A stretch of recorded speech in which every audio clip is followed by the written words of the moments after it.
नमस्कार। आप सभी का स्वागत करते हैं अपने YouTube चैनल डी ऑफिशियल पर। साथियों, आप सब ने देखा कि आज NIOS DLED संबंधित जो रिव्यू पिटीशन था सुप्रीम कोर्ट में बहुत ही सकारात्मक रूप से इसका परिणाम आया है।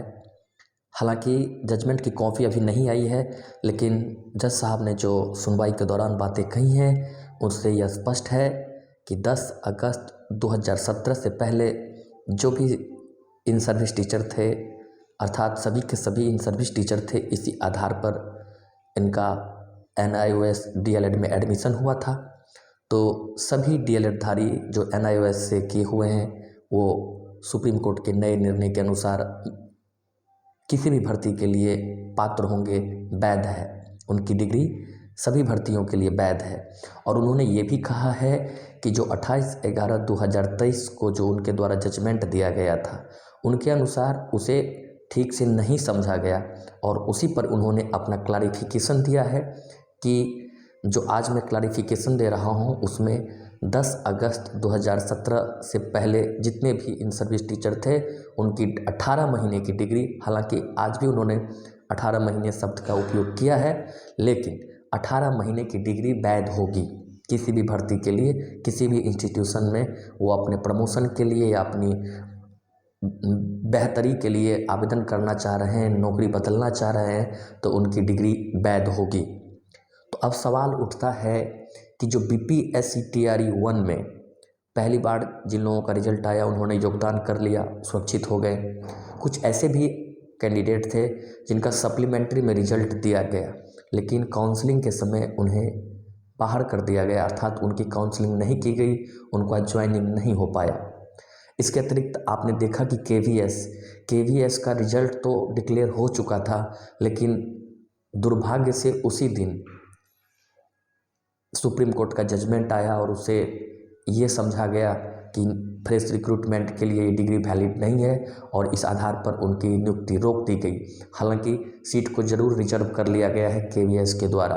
और BPSC TRE में आपने देखा होगा कि अभ्यर्थियों की जो डिग्री थी उसे तत्कालीन जो चेयरमैन थे अतुल प्रसाद, उनके द्वारा लेटर निकाल कर ऐसा कहा गया था, उनके द्वारा आपने देखा होगा उनका लेटर जिसमें कहा कि 10 अगस्त 2017 से पहले के जो इन सर्विस टीचर है उनकी डिग्री सुप्रीम कोर्ट के निर्णय अनुसार वैध है।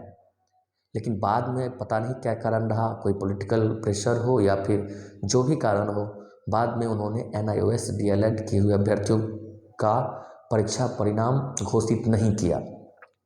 तो अब सवाल उठता है कि BPSC TRE 1 सप्लीमेंट्री, KVS और BPSC TRE 2 जैसे जो भी उस समय भर्तियां चल रही थी जिसमें NIOS DLED से संबंधित जो सुप्रीम कोर्ट के जजमेंट के कारण प्रभावित हुई हैं, क्या उन शिक्षकों को न्याय मिलेगा?